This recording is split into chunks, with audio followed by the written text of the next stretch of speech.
complete it? Oh, usually I just break the arm standing. Okay. Walk away from him. Break the arm and walk away. You heard it here. Yeah.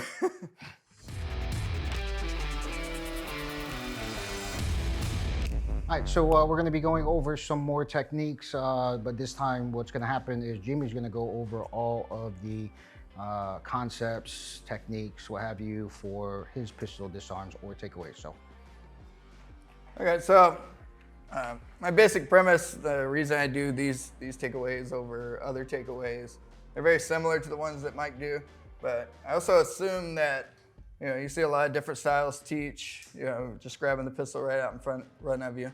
One, you gotta be fast enough to grab it, and two, if he pulls the gun back and I miss it, that was my one chance to get to the gun.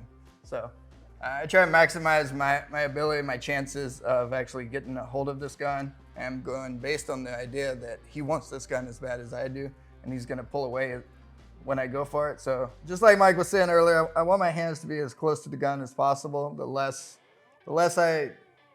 distance I have to cover to get offline, the more likely it is I'm gonna be able to get offline and stay offline. What I like to do is I'm gonna drive my shoulder into Mike's shoulder. At the same time, I'm driving my forearm in here, and this just gives me a lot of space to screw this up. Whereas if I'm grabbing, I might miss. So I keep my arm as close to his forearm as I can get it. And now I'm just gonna drive shoulder to shoulder. And at the same time, this hand's coming down on top of the back of his hand, the back of the slide of the gun. This hand's coming up underneath, under his fingers. And I'm locking onto this, squeezing as tight as I can, holding onto this. So now I got two hands on one. I'm applying a little bit of pressure, pushing his elbow in and pulling his, putting a little pressure on his shoulder by pressing his elbow in and pulling his hand closer to me. At the same time, I want to disrupt his balance by pulling his elbow down and away. And I use my forearm to drive this forward. From here, I'm going to drive the gun back into his face. And then from there, I'm just going to strip it out of his hand. So I'm getting as close to the gun as I can. I'm going to drive in, lock down, pull this as close as I can to me. I'm going to drop his elbow forward, drive this directly into his face. And then from here, I'm driving this to the outside. One thing, when we started playing around with things, we found out people will prioritize their balance, regaining their balance over striking you, fighting for their gun, whatever they're doing. So that's the reason when I go here, whether he goes down or not, I just want to disrupt his balance enough to take his attention off this for a split second while I drive the slide right into his teeth. And then I'm just taking this outside his arm and away, stripping it out of his hand. if you're enjoying this video, I want to take a second to talk about EliteU.com, where you'll be able to find early access to all of our YouTube content, as well as exclusive interviews and access to mentors. And now back to the video. Okay, so second option for this technique is, one, I like to have options if my one technique is not working. I like to have an option to go the opposite direction. So as soon as I move into this technique, drive in, get control over the hand. If we're fighting over this and he's reinforcing, I'm having a hard time pushing it toward him. I can just step in front of him and I drive my thigh against his to extend him and make him fall off balance. And then I'm gonna take both arms. I'm gonna drive my chest and rib into his elbow. I'm gonna rotate this. Real life, I'm gonna take this all the way over here. I'm trying to pull his elbow out of the socket, create it where he's physically unable to hold on to his weapon. So these two work well together. Once I go to here, if we're fighting over it, I'm trying to push it toward him. He stops that. I can go here. If he was able to just like Hulk smash and curl it back toward him, I can just continue that position. So these two work really well together. So I know, like in our law enforcement takedown series, we do a really similar technique where I take this position all the way to the ground.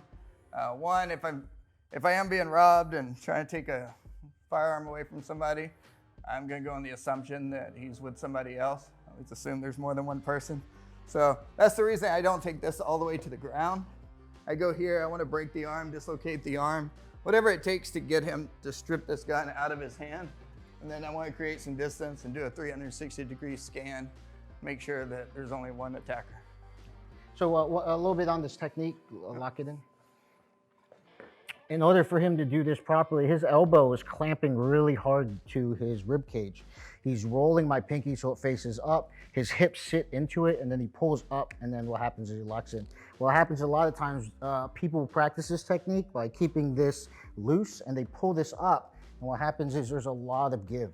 So if he squeezes down here and he pulls now, like that's where that tension is. So if he sat a little bit and then hyperextended, I'm going to want to let go. Unfortunately, Jimmy is an asshole and he's holding my hand together, so I can't let go of the pistol. Thanks. So those are my first two basic handgun defenses, takeaways, disarms, whatever you want to call them. Right now, with this first series of videos for Elite U, I'm just trying to go over the most basic and highest percentage techniques that I teach. These are the techniques that I teach if I have like a very short time frame to teach you. Obviously, if you're gonna be a long-time student of mine, and you're gonna be with me for years, we can go over much more advanced techniques. There's a lot more options that you can do. But if I only have a day with you or a week with you or a short period of time, these are techniques that I'm gonna go over because they all tie together and they're all very similar, and you can learn them quickly and apply them effectively. All right, so if you guys enjoyed this series, if you have any questions, shoot them down in the comments section.